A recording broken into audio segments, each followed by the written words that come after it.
I wrote a letter for you, Ma'am Anjing. Di lang guys, kay Gobo ka, balik, balik ba? There, Ma'am Anjing. Thank you very much for giving me wonderful, such a wonderful life. And I remember when I was a kid, I don't know how to write my name. You teach me how to write my name. You're my first teacher. And I don't know how to pray to God. And you teach me how to pray to God. And you're closer to God. You always pray the rosary every night and day. And every Sunday you go to a mass and magkumpisal ka doon. And you want me that I'm become with you, like you, that I'm closer to God.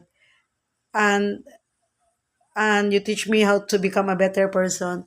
Ma'am Angie, you sacrificed your life. You went to Alaskan Courage, marry American man, so that your plan that someday you can petition with us. Someday, and Gigi and me and your three daughters, lovely daughters, and can go there in the Alaska, go with you in the Alaska Anchorage. You will petition with us, Gigi and Chris, and we'll be together. We'll stay together. But your plan is not it's not come true because God has another plan with us. That's so very sad. Then your life there is like an hell. It's like a living hell because your husband Terry McDermott, he has a bad plan to you. He wants to in church with you. That's why you skip him. And sad to say, you don't have a stable job. Your job is fisherman and work at McDonald's as a crew, service crew, and naglilinis ka sa mga kalsada, Metro Ed. I don't know. I forget. Ma'am Anjing, thank you very much. You touch everyone's heart. Your brother Tio Makoy Tidong loves you very much. Your sister Maripi and Caroline loves you very much, and your family and friends and relatives, they really love you very much, because your heart is pure. You're so really, you are so lovable. You're such a good, such a person, a good mom.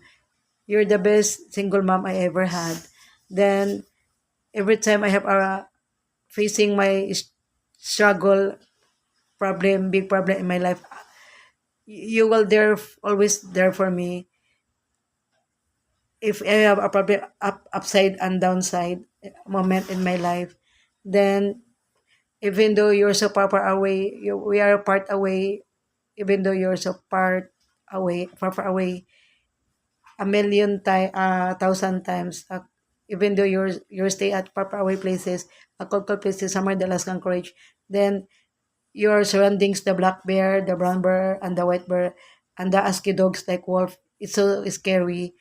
Then you're you sacrifice yourself. You stay there at a very cold place and far away place. You stay alone. You become grow older. You stay alone. Then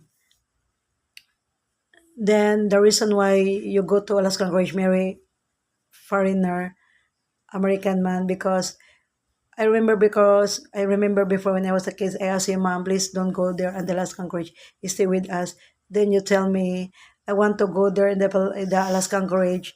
For you have a for reason. First, I want you I want to give you a good food, delicious food to eat, to send you money, dollars, so that you can eat a food. What do you want to eat? Buy a foods, delicious foods to eat.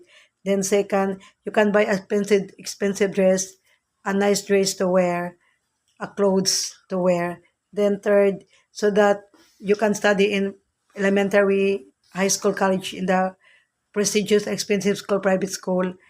Then so that you can pursue your study, you can finish your study in college. You can achieve your goals in life, your ambition in life. Then fourth, the reason why you go to Alaskan Courage is you want to have a comfortable life, livelihood, a comfortable home, because before when we will stay at the Tita Lutik house, your cousin, we will live there flood there until shoulder. Then no more Wi-Fi, no more light and water there. Then the house is very scary. There are white lady there. Then then we don't have a money to buy a food, a medicine. And we stop studies in grade 1 3 times because we don't have a uniform, school supply, and uniform and food to eat, a baon. Then you will do everything, ma'am. That's why many people touch their heart because of you, because you're so loving and kind person. You're my hero. You save us. You went to Alaska Anchorage so that we live, and before we don't have a money to buy a food, we don't have food in our table, then we are patay gutom. That's why, the reason why you need to marry American man, so that hindi kami mamatay sa gutom, para may ahon mo kami sa hirap at saka sa gutom. And Ma'am Angie, I remember, I asked Caroline, I tell Caroline, Tita Caroline, loy kami sa una kay patay gutom, may wala mi kaon, nakaunda mo eskwela, wala mi tanan, wala mi school uniform, school supply, wala mi pangbaon. Then Tita Yen told me, Caroline, buang yung mama, bugo siya, sana bilin na mo sa kuan sa disability, gipa-adapt na lang mo para makakaon mo glami, maka eskwela pa mo, kay naipamilya ra mo adapt ninyo.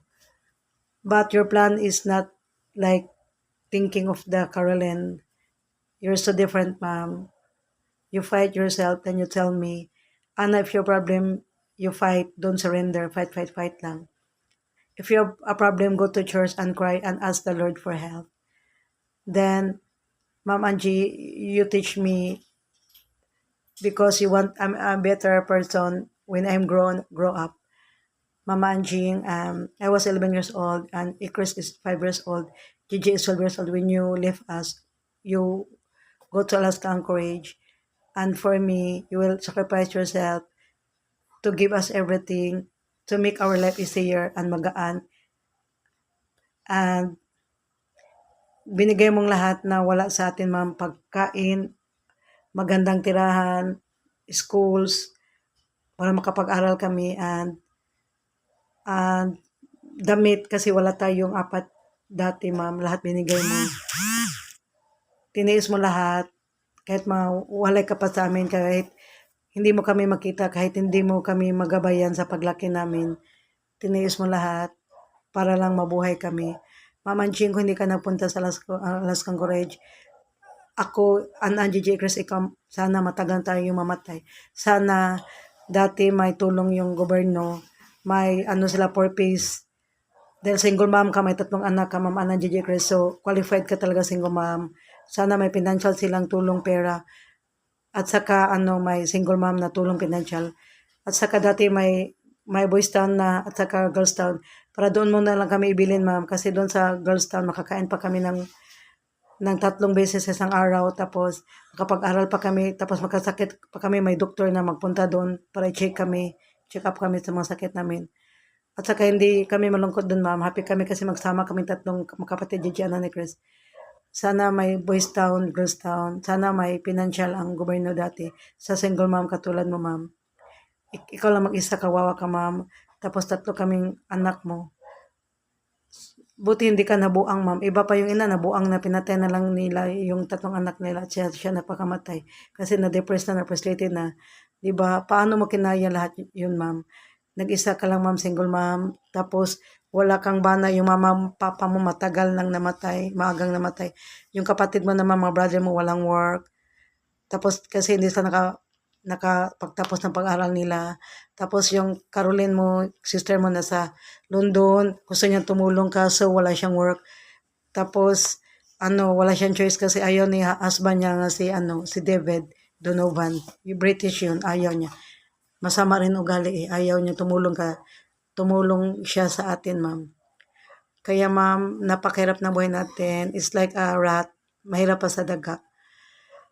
So I hope, I wish someday there's a helping hands for government to a single mom like you financially, money, and also for the poorest people like us. We don't have a food, we don't have a clothes to wear, we don't have a house to stay, and a good house to stay, comfortable house, and also we don't have money to buy medicine if we got sick. We don't have money to to send a school, a baon, or buy school uniform or school supply. And ma'am, you give it all. You will do everything. You sacrifice your life. Pumunta ka sa Las Cancourage, ma'am, nakipag-asawa ka ng Amerikano. Tapos, ang kapalit noon, ginhawa na nakamta namin ang buhay mo, ma'am.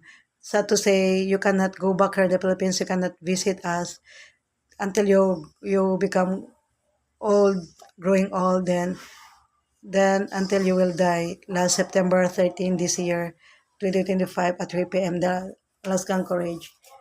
And we're so feel guilty because you have a 3 kids and Gigi Chris. We want to take care of you, ma'am, to give you a support, to give you a love. Chris told me, napakasakit lang isipin, ate, pumunta ako sa iba-ibang bansa para maglaga ng matanda. Samantalang ina ko hindi ko malaga. Isa siyang matanda. Nag-isa lang siya sa Las Cancourage, napakalamig na lugar. Tinis niya na ilang taon yun kasi gusto niya umuwi but wala siyang passport. Gusto niyang umuwi, wala siyang pamasahe, walang tulong sa gobyerno natin.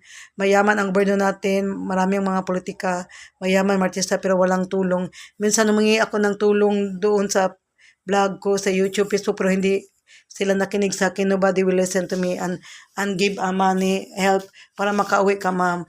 Inutil ang gobyerno natin dahil sa isang katulad mo na matanda na walang kakayahan na maglukat ng passport, ticket. Sana ang mga sa mga embassy sa Alaskan Anchorage na mga Pilipino, Pilipina, Pinoy, tinulungan ka, ma, para makauwi ka. Kasi alam mo, ma, almost for 36 years we don't meet each other in the personal. You can go home. You can go home to your hometown place sa Pilipinas, sa Cebu.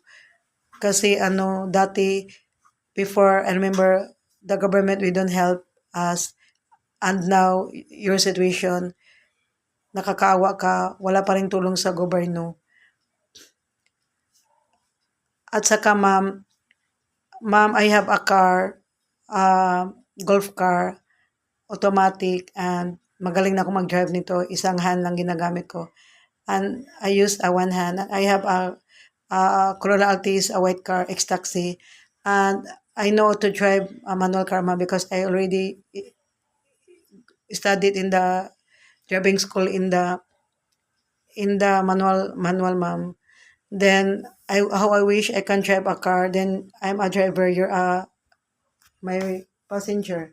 Then we'll go to the SM Ayala City, Cebu, and Ayala, and SM City, Seaside, Ayala, and Gmall, and big Gisano White Gold, big mall here in the Philippines. And we go there and we see a big Christmas tree and also the plaza. There are big Christmas tree out there. Then we will watch movie.